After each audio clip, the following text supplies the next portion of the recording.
If you would like to get your song reviewed, dear listener, there's the Filthy Capitalist option. As Sori says, $125 gets you straight to the head of the line. You don't have to be part of the alliance. You don't have to be part of the group. Wait a minute. And the biggest thing is you don't have to wait. You hop, skip, and jump right in front of everybody. $125 gets you there. You do that 3 times, and you get mashed down to the $75 rate for perpetuity. Yes! Also, there is a band review option. So if you've got a band and you're trying to get your band some exposure, hit me up at vinsori@gmail.com, and I'll show you the details about how to pull that off. You can also jump on Patreon, and there is a option on the tiers to be able to get your band reviewed. Yep. Obviously, we can't lie to you, so we can't guarantee a positive review. Get what you get. It's just rubbish. Rubbish. Rubbish. That's British for garbage. My favorite is the community option. $1 at the gate gets you in a Patreon. You get to join an alliance. The alliance joins their points together, and that helps determine what songs that we do. The alliances hang out on Discord. Message me on Patreon to get the link. And they do all kinds of other cool things. They do Minecraft, Dungeons and Dragons. Yeah. It's really a community within the community. Anybody can go in the village, facebook.com/Vin and Sori. There's 160,000+ people on the channel. What's cool about the Discord is that it offers a real opportunity for community connection, friendship, that type of thing. And it's on Discord, so if you're not a Facebook person, it's for you. You start off at $1. Right. Plus you get exclusives. Sori and I are working on a song. So the first 15 seconds of that was on Patreon. Also, at $15 tier and above, when we actually debut the video, they're going to be there live with us. There you are, dear listener. Buy our merch. Buy our merch indeed. A child shall lead them. To buy our merch. Yes, dear listener. Yes, dear listener. Yes, dear listener. This is the week of Revo, DJ of DJs, dear listeer. Yes. Okay. This is the last song for today, but have no fear. We're Have coming no back fear. tomorrow at 3 o'clock. Yes. 3 p.m. Eastern Standard Time. The boss has spoken. The boss has spoken. Actually. Oh, that's right. Revo's the boss. Yeah, right, Revo, we might be in contact possibly starting earlier tomorrow because I don't think anything else is on the schedule. So, but anyway, we'll talk to you later. Buffalo Springfield for What It's Worth is next. This was written by Stephen Stills and released December 23rd, 1966 by Atco Records. It was written about the Sunset Strip riots, where the government had passed new curfew laws. This is also the band Neil Young was in. This song hit number 7 on the charts. Okay, guys, here we are. Pod people unite. BC keeps calling me a pod person. I know, I don't know what that I don't means. know what a pod person is. I'm sure it's something negative. All right, here we go. Our last song of the day. Let's do it. What's the name of the song again? For What It's Worth, Buffalo Springfield. Let's go.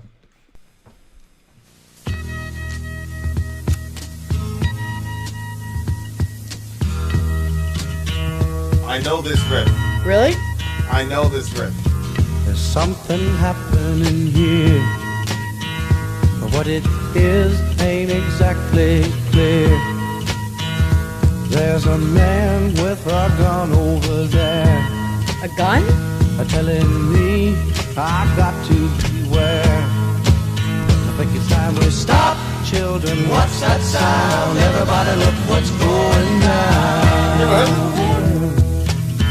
God, you really... This is also in Forrest Gump, I think. There's battle lines being drawn. Nobody's right if everybody's wrong. Young people speaking their minds are getting so much resistance from behind. Time we stop. Hey, what's that sound? Everybody look what's going down.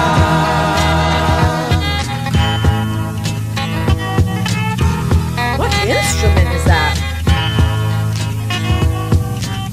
Whoa. What a field day for the heat. 1,000 people in the street, singing songs and they're carrying signs. Mostly say hooray for our side. It's time we stop. Hey, what's that sound? Everybody look what's going down.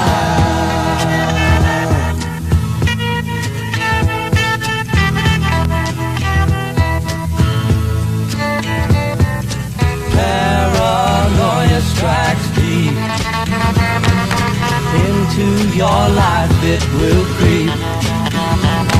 It starts when you're always afraid. Step out of line, the man come and take you away. We better stop. Hey, what's that sound? Everybody look what's going down. Stop. Hey, what's that sound? Everybody look what's going down. We better stop now. What's that sound? Everybody look what's going. We better stop. What's that sound?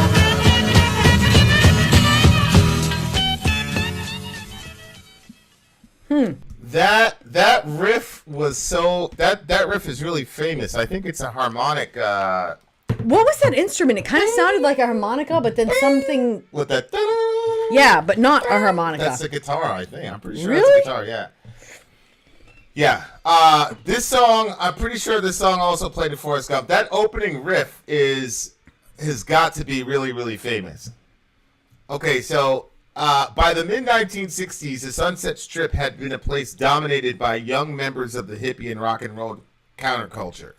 While this brought many artistic initiatives to the neighborhood, problems simultaneously arose in the form of alcohol, drug abuse, and disturbance of the traffic. In 1966, the city's administration implemented a handful of measures to curtail the growing nuisance. They targeted the Strip's most prominent club, the Whiskey A Go-Go, forcing its managers to change its name to the Whisk, furthermore annoying residents and business owners, and then it metastasized into this giant jihad of hippies and rock people against the man.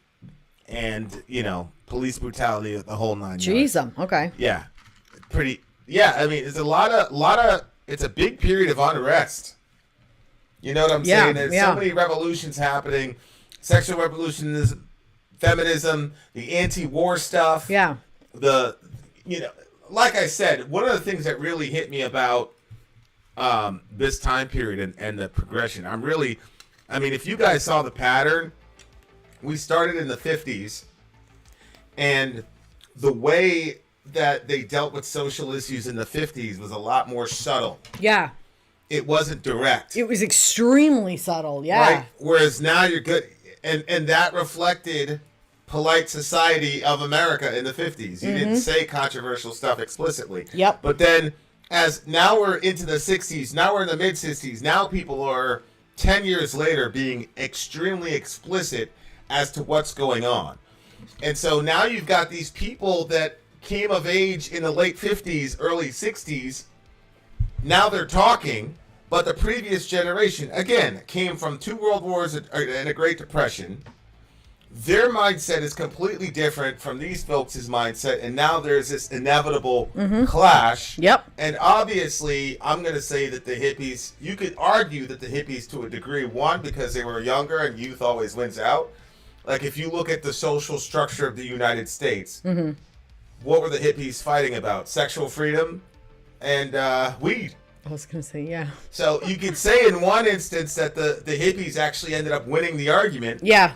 Which is the advantage that all young people have, is they end up winning the argument. The problem is that our government, and this was really fascinating, one of Nixon's chief aides, like his right-hand man on his deathbed, he made a confession that the war on drugs was designed specifically to go after the blacks and the hippies.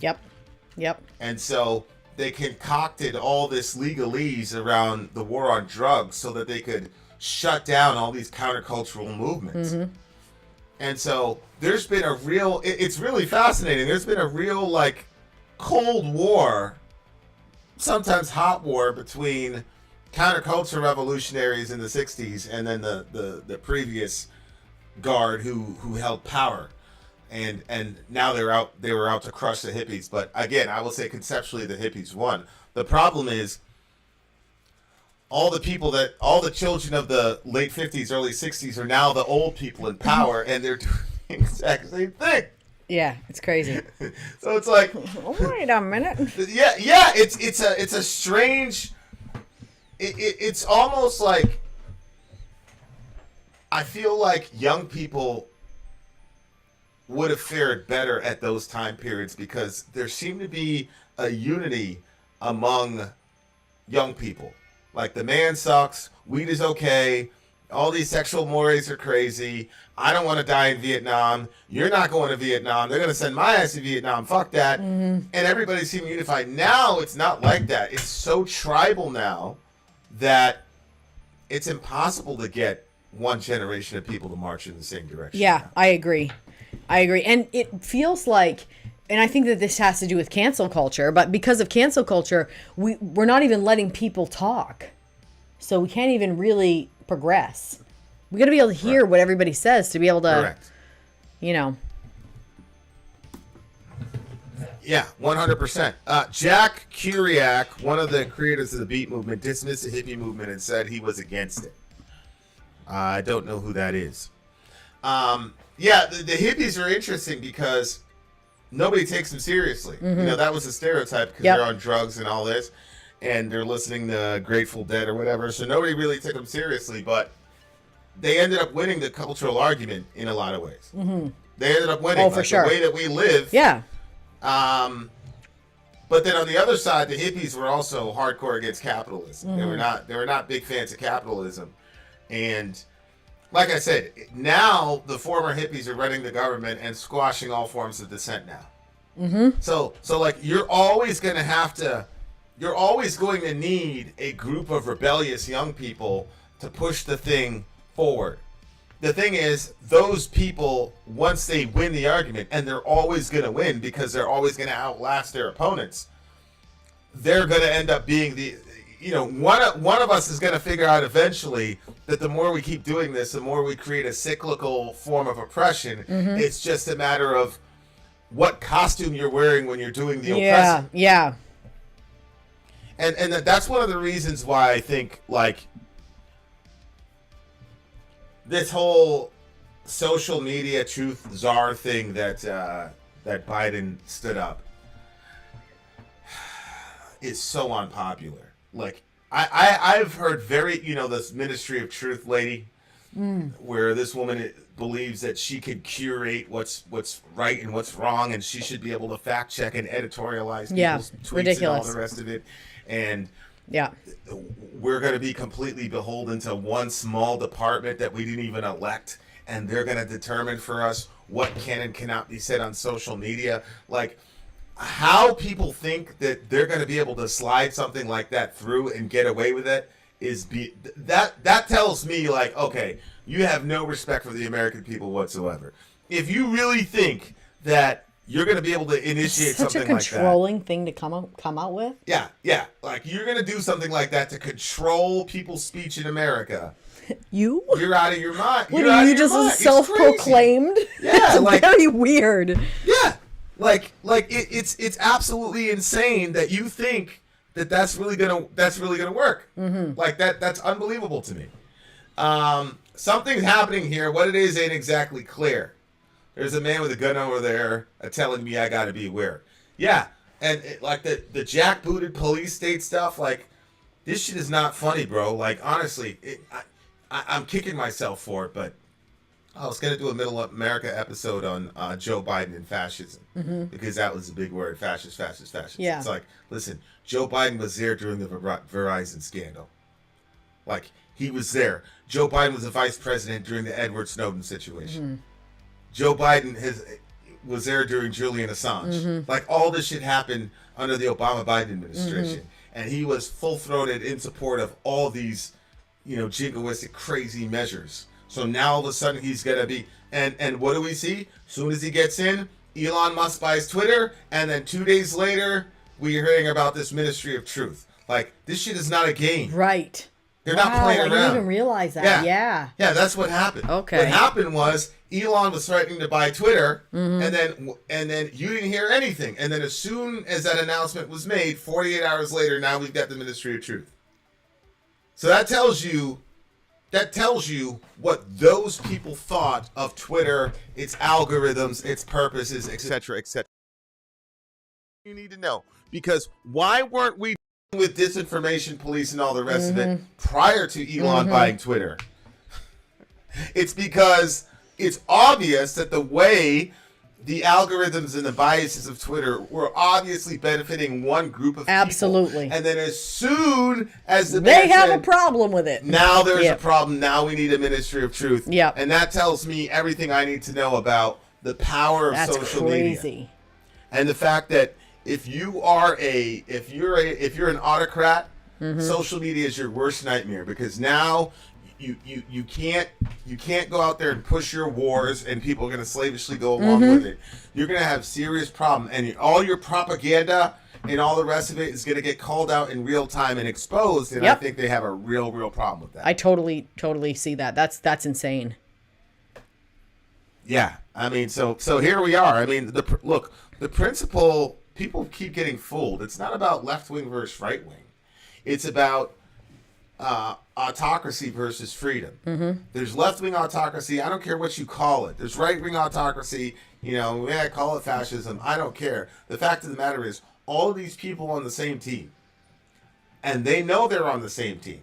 That's why Nancy Pelosi was saying, Trump is a madman. Trump is crazy. He's unstable. We might have to impeach him just because of his incompetence. And yet she voted to give this guy billions of dollars for the defense budget. So people in power know how to remain in power and stay in power. Regular people don't know how to do that. We don't know how to do that. And the only hope we have to have a fighting chance in this shit is social media. And that's one of the reasons why they're attacking it. It's not about left wing or right wing. It's about autocracy versus freedom. Really, really good song. This is another classic song. This is another... I'm going to have to say that this is tied with the previous song I just heard, because this is absolutely a classic. That riff, that... Oh, yeah. I like that sound that went along with it. That's an iconic sound. So this is an 11, and I don't know if it's a tie or even... I don't know. They're both on the same level. They're both my favorite songs of the week. And I know we've got 2 days left, but I have a real hard time believing that there's going to be a song that's going to beat these two. 9.7 for moi. 9.7 for you. It's an 11 for me. We've reached the end, my friends. I would say, so we're in the 60s. Auf Wiedersehen. Tomorrow we're going to be in the 70s, inshallah. Inshallah. It's also going to be my brother's birthday. So, mashallah, we'll do something for you soon, inshallah. Freaking A! Shout out to the big homie Revo. Everybody thank Revo for this ridiculously amazing stream. We're getting history. We're getting rock. We're getting blues. We're getting pop. We're getting love, war, jihad, all of it. Shout out to the big homie Revo. Having said that, dear listener, see you guys tomorrow. We have to get out of here. We will see you tomorrow, 3 p.m. Well, it might Eastern be Standard Time. Earlier, depending, because we might do it. I'll try to do it earlier because your brother's birthday, and then at 9 we're going to see those other people. So we still want to hang out with you guys. We'll let you know, Revo. We'll be in contact, and if it doesn't work for you, you're the boss. So. Yes. There you are. Vin out. Sori out. Go.